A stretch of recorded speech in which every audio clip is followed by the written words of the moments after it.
하나님의 말씀은 에베소서 5장 8절에서 14절 말씀입니다. 너희가 전에는 어둠이더니 이제는 주 안에서 빛이라. 빛의 자녀들처럼 행하라. 빛의 열매는 모든 착함과 의로움과 진실함에 있느니라. 주를 기쁘시게 할 것이 무엇인가 시험하여 보라. 너희는 열매 없는 어둠의 일에 참여하지 말고 도리어 책망하라. 그들이 은밀히 행하는 것들은 말하기도 부끄러운 것들이라. 그러나 책망을 받는 모든 것은 빛으로 말미암아 드러나나니 드러나는 것마다 빛이니라.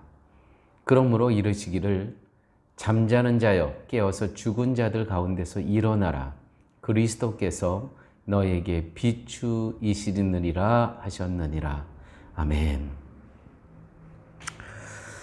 교회 여러분, 가끔 우리는 생일 또 아니면은 결혼기념일 또 여러 가지 특별한 행사가 있을 때 풍광 좋은 레스토랑에서 식사를 합니다. 그러한 식사의 시간은 또 그 장소는 우리의 삶 가운데 잊혀지지가 않죠. 그렇죠. 그런데 어머니의 밥상이 있습니다. 어머니가 차려주시는 밥상은 그렇게 비싼 음식도 아니고요. 그렇게 호화로운 음식도 아니지만 그렇지만 살찌게 하고 건강하게 하는 것은 풍광 좋은 레스토랑에서 먹는 음식이 아니고요. 매일 어머니께서 차려주시는 어머니의 밥상이라는 겁니다. 저는 이렇게 매일 한 10분 정도 유튜브 설교를 올리죠. 여러분들이 다른 좋은 설교도 많고 훌륭한 목사님의 설교도 많이 있습니다. 그러나 저는 우리 사랑의 교회 교우들에게 이러한 말씀을 드리고 싶습니다. 여러분들의 영혼을 살찌게 하고 건강하게 하는 것은 매일 먹는 어머니의 밥상과 같은 담임 목사의 매일 전해주는 설교다. 이 말씀을 감히 드리고 싶습니다. 그러므로 교회 여러분 매일매일 이렇게 잠깐 여러분 말씀에 접하시게 되지만 꾸준한 데서 승패가 갈립니다. 꾸준히 말씀을 듣게 되면 분명히 하나님께서 여러분들의 영혼을 살찌게 하시고 또 여러분의 영혼을 건강하게 하실 것을 믿습니다. 오늘 말씀 가운데 너희가 전에는 어둠이더니 이제는 주 안에서 빛이라. 어둠에 익숙하고 길들여진 존재가 바로 우리였습니다. 이런 우리에게 사도는 빛의 자녀들처럼 행하라, 살라고 이야기를 합니다. 이 세상에 빛으로 오신 분이 예수님이십니다. 그러면 예수님이 고상한 윤리와 도덕을 실천하는 본을 보이셨습니까? 아니죠. 예수님은 다만 하나님의 영광됨을 위해 하나님의 모든 뜻에 순종하는 길로 가셨을 뿐입니다. 이것이 예수님의 가신 빛의 길입니다. 어둠은 스스로를 어둠으로 생각하지 않습니다. 오히려 빛으로 착각하고 살아갑니다. 그들이 바로 유대인들이었습니다. 그들은 스스로를 어둠이 아니라 빛으로 착각했습니다. 빛이신 예수님이 오신 것을 환영하지 않고요, 죽였습니다. 왜냐하면 빛이신 예수님이 오심으로 자신들의 어둠인 것이 드러났기 때문입니다. 여러분, 어둠은 하나님으로부터 단절되어 있기에 용서가 없습니다. 어둠에는 하나님의 용서가 없습니다. 이것이 어둠의 특징입니다. 반면에 빛의 세계는 예수 그리스도의 용서 아래 있습니다. 빛의 자녀라는 것은 용서로 인해 거룩함을 얻은 하나님의 자녀라는 의미입니다. 따라서 빛의 자녀들처럼 행하는 것은 어둠이었던 우리를 빛의 자녀가 되게 하신 하나님의 용서로 이미 빛이 되었음을 의미하는 것입니다. 때문에 특별한 선행이나 종교적 행함을 요구하는 의미가 아닙니다. 우리의 의는 그리스도이십니다. 우리 스스로가 의가 아니고요. 그리스도 때문에 우리를 의인으로 여겨주시는, 의롭다 여겨주시는 것 뿐입니다. 예수님이 빛으로 오셨고 우리가 빛의 자녀라면 빛의 자녀는 그리스도를 자신의 의로 이해하고 예수 그리스도를 율법의 완전으로, 율법의 완성으로 믿는다는 뜻입니다. 그렇습니다. 예수님께서 십자가의 죽으심으로 모든 율법을 다 완성하셨습니다. 이루셨습니다. 자신의 모든 의를 부인하는 그가 곧 빛의 자녀입니다. 무슨 말입니까?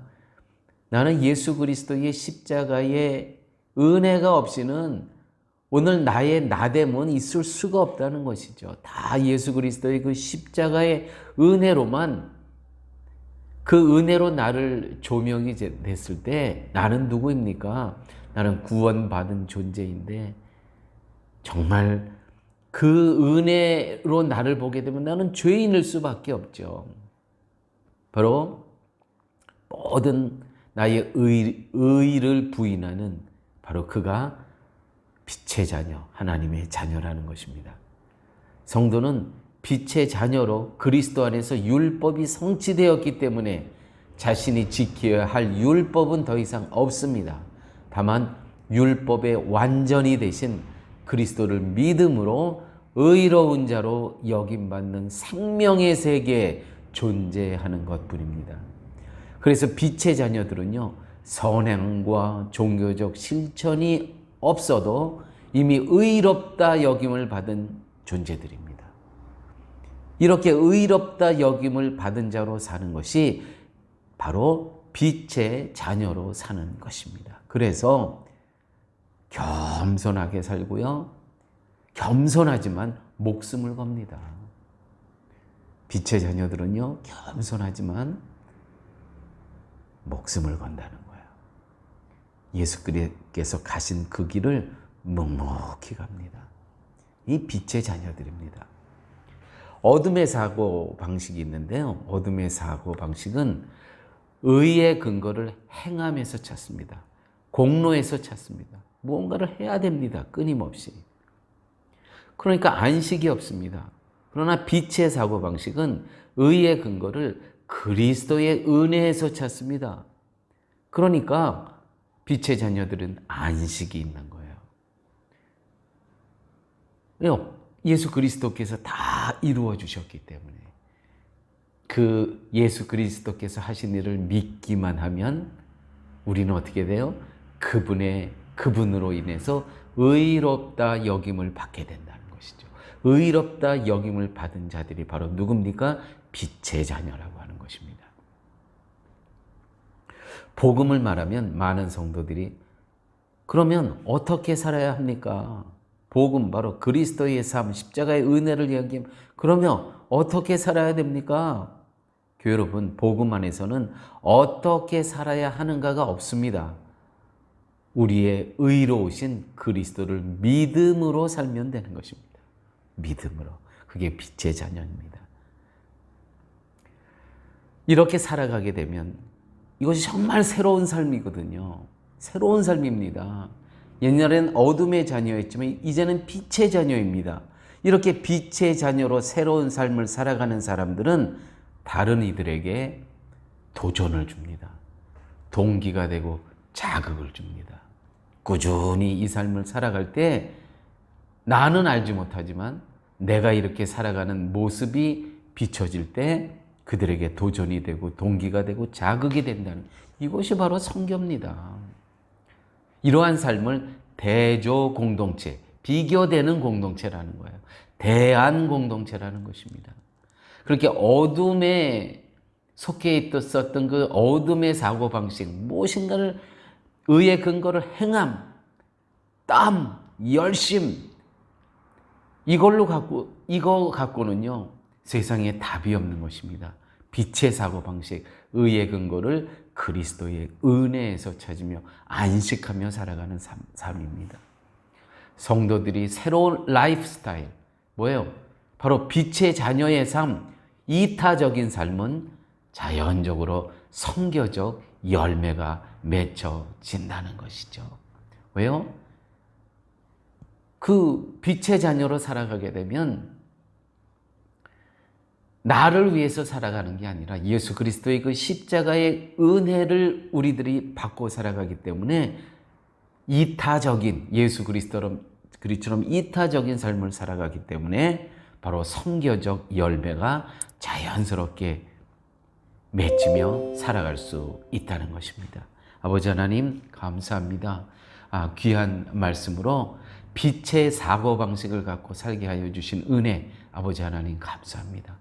더 이상 어둠의 사고방식, 의의 근거를 행함에서 찾지 않고 의의 근거를 그리스도의 은혜 안에 찾으며 안식하며 이 땅의 삶 살아갈 수 있는 저희의 삶으로 하나님 함께하여 주옵소서.